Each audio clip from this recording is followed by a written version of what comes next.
Selamat pagi semuanya. Pertama-tama yang terhormat, Bapak Dosen Perpajakan Dr. Wirmi Eka Putra, SE MSI, dan teman-teman yang saya banggakan.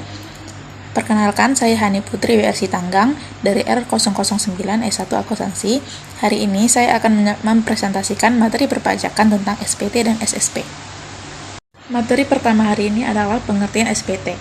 SPT atau Surat Pemberitahuan Tahunan adalah surat yang oleh wajib pajak digunakan untuk melakukan perhitungan dan pembayaran pajak, objek pajak atau bukan objek pajak, dan atau harta dan kewajiban menurut peraturan perundangan perpajakan.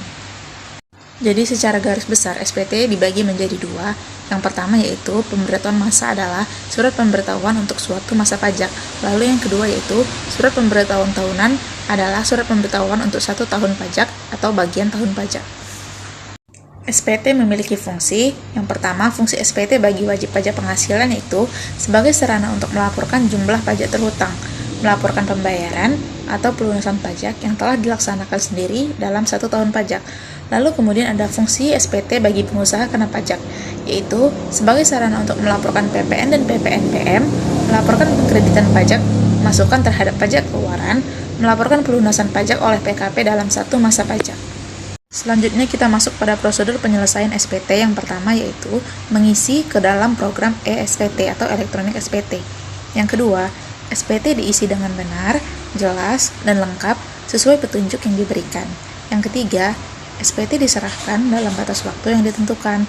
Dan yang terakhir, terdapat bukti-bukti yang harus dilaporkan.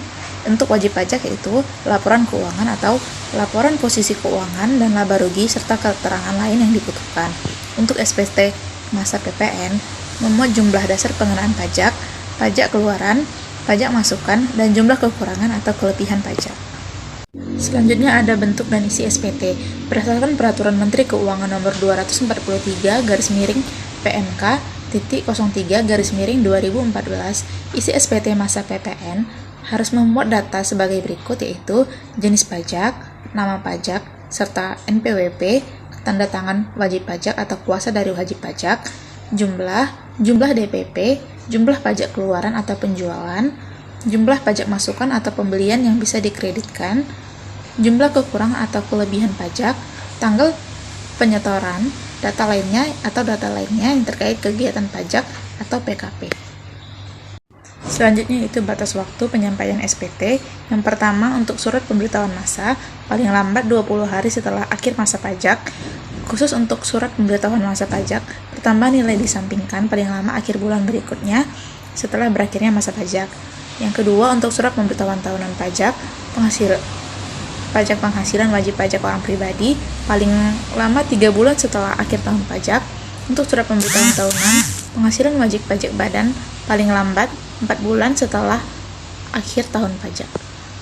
Sanksi terlambat atau tidak menyampaikan SPT yaitu yang pertama, untuk apa yang disebabkan oleh tidak menyampaikan atau menyampaikan SPT dengan tidak benar, sanksi kurungan pidana 1 tahun dan denda 2 kali jumlah pajak yang tidak atau kurang membayar.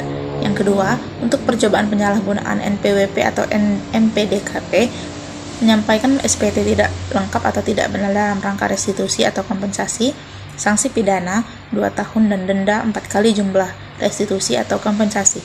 Yang ketiga, untuk sengaja tidak mendaftarkan diri, tidak menyampaikan SPT, SPT tidak benar, pembukuan palsu, tidak setor pajak yang dipungut, sanksi pidana penjara 6 tahun dan denda setingginya 4 kali jumlah pajak terutang.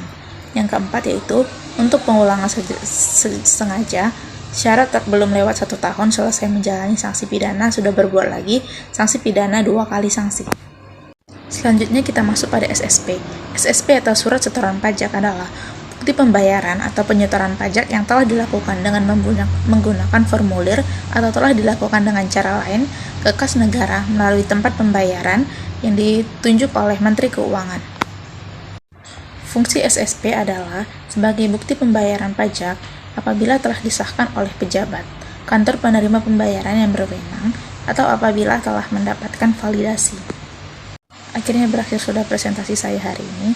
Terima kasih atas perhatian Bapak dosen dan teman-teman sekalian. Kiranya materi yang baru saja saya sampaikan dapat berguna dalam proses pembelajaran perpajakan. Saya mohon maaf apabila terdapat kekurangan selama presentasi berlangsung. Sampai jumpa pada presentasi berikutnya. Terima kasih.